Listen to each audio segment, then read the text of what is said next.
The first batch of wounded evacuees from Gaza has entered Egypt. It's the first time that the gates have been opened to civilians since the October 7th Hamas attacks in Israel triggered a siege on the Palestinian enclave.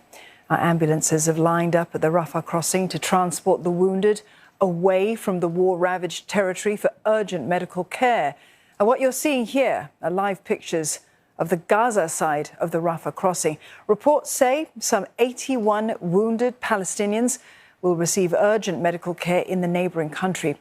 Up to 500 foreign passport holders will also be allowed to leave after 3 weeks of intense Israeli airstrikes. 2 Filipino doctors were among the first group to be evacuated.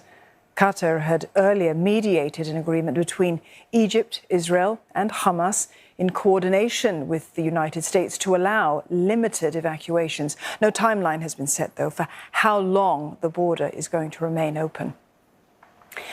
Earlier, about 80 ambulances crossed from the Egypt side of the Rafah border into Gaza for medical evacuations. Trucks of aid were also seen on the Egyptian side, awaiting inspection.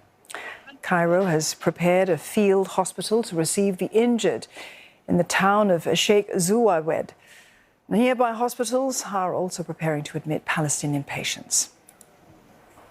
For more, Sarah Coates joins us. She's live for us in Tel Aviv. Sarah, the opening of the Rafah Crossing, it provides a glimmer of hope for those who are stuck in the Palestinian enclave. Walk us through how this deal was brokered.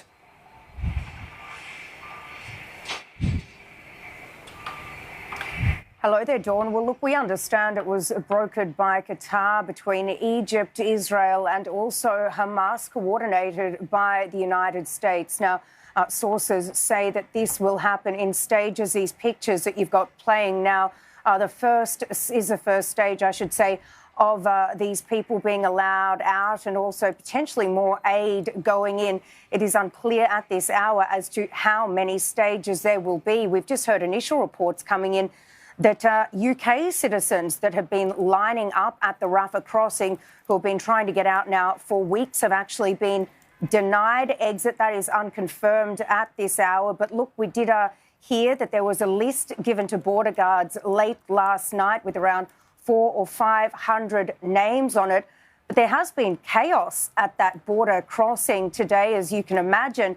These people, and as I mentioned, have been waiting there for weeks to try and get out of the besieged enclave, plenty more than the 500 that are on that list. And tensions are certainly flaring as these people simply don't know when their name will be called out for them to be able to leave.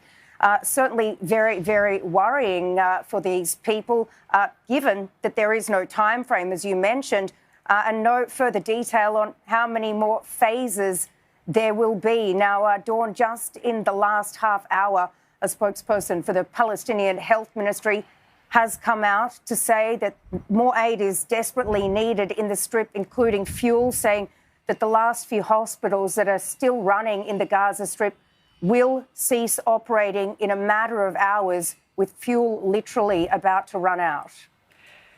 Sarah, meantime, the war, of course, continues raging on in Gaza, and the Israeli Prime Minister Benjamin Netanyahu said that Israel is going to continue fighting until the mission is complete. And that's even as the number of military casualties on the Israeli side is rising. How will Mr. Netanyahu's long campaign play out for him?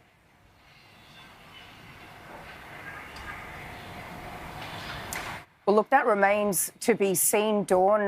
The IDF did just announce in the last couple of minutes that that number of slain soldiers has now gone up to 13 killed in combat since the beginning of this ground operation. A funeral is underway right now in Jerusalem to bury one of those fallen soldiers. Now, Netanyahu's comments were also echoed by the Defence Minister, Yoav Gallant. He says they'll be dealing a hard and heavy blow. Israel will be dealt a hard and heavy blow, but we are ready for a long campaign. We will win. Now, look, this campaign could certainly be changed in a way if other regional players do get involved or further involved in this conflict.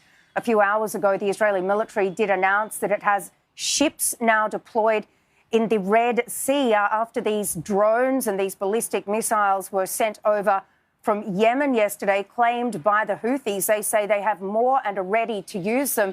While some worrying words are coming out of Turkey. Iran's foreign minister is in Ankara right now visiting his counterpart.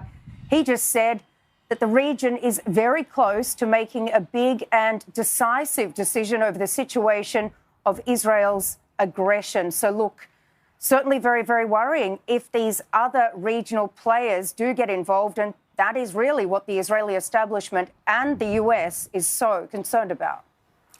Sarah, thank you for that update. Sarah Coates there live for us in Tel Aviv.